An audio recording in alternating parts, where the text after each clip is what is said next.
Emily never expected that one ordinary weekend would change the rhythm of her life. She had always thought of herself as practical, careful with her heart, and steady in the way she built her world.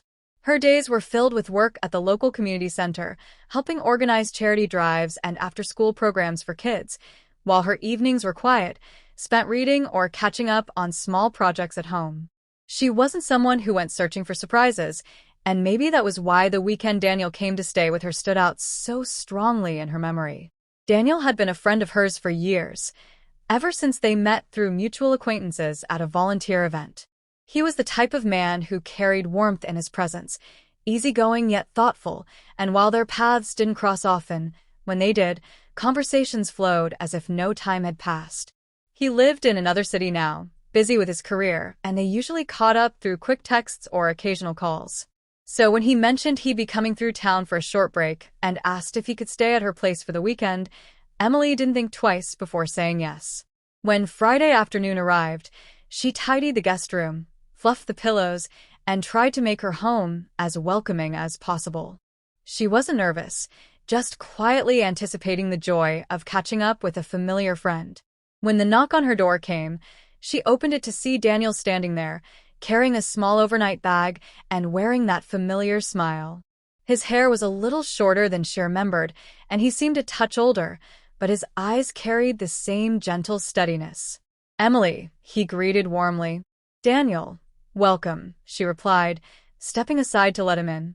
They fell into easy conversation as he settled in, laughing over small memories, exchanging updates about their lives. He asked about the kids she worked with at the community center, and she asked about his new job in marketing. Dinner that evening was simple: pasta, salad, and a bottle of wine she had set aside for occasions like this, and the night stretched out comfortably with stories and laughter. The next morning brought a sense of calm. Sunlight poured into the kitchen as Emily brewed coffee. Daniel joined her, looking relaxed in a casual sweater. They decided to cook breakfast together, the kind of slow, easy morning neither of them often had. He chopped vegetables while she whisked eggs, and they teased each other like siblings might have, only their bond was different, grown from respect, shared kindness, and long conversations rather than family ties. Later that day, the weather shifted. Gray clouds rolled in, and rain began tapping against the windows. Instead of dampening the mood, it created the perfect backdrop for deeper talks. They sat in the living room, coffee mugs in hand, listening to the rain as Daniel spoke about the things he'd been carrying silently. He admitted feeling stuck in parts of his life, unsure of the direction he was heading.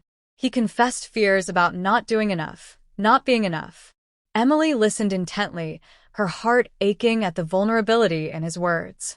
She told him about her own quiet doubts, the loneliness that sometimes crept in during the evenings when the house felt too still.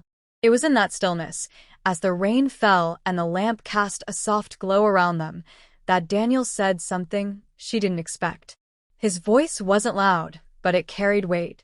"Emily," he said, looking straight at her, "you're one of the few people I feel I can be completely honest with. You make me feel understood in a way that's rare." Her chest tightened at his words, not because she didn't believe them, but because they resonated so deeply. She hadn't realized until that moment how much his presence meant to her, how much she had come to value not just his friendship, but his way of seeing her as more than just someone doing her best to hold life together. The rest of the weekend unfolded in ways that felt both ordinary and unforgettable. They went for a walk between the showers, strolling down a path lined with golden autumn leaves. He told her stories from his travels, moments that made her laugh until her sides ached. She shared her dreams about starting a bigger project at the community center, something she had been too shy to say out loud before. He encouraged her, insisting she had the heart and the drive to make it real. On Sunday, when it was time for him to leave, Emily felt a tug at her heart. At the door, they lingered longer than necessary, exchanging promises to stay in touch more often. His eyes held something steady and kind when he said, "Don't doubt yourself, Emily. You're stronger than you think, and you've already changed more lives than you realize, including mine." She watched him walk down the path to his car, the crisp autumn air swirling around them. When the door closed and she was left alone, Emily stood by the window for a long time, her thoughts turning over everything he had said. His words had pierced through the quiet fear she had carried for years, reminding her that her life mattered, her presence mattered, and she mattered. That weekend didn't end with fireworks or grand gestures. It ended with something far more powerful, truth spoken from one heart to another. And as Emily stepped back into her life, she carried that truth with her, knowing that sometimes it only takes a few words from the right person to change everything.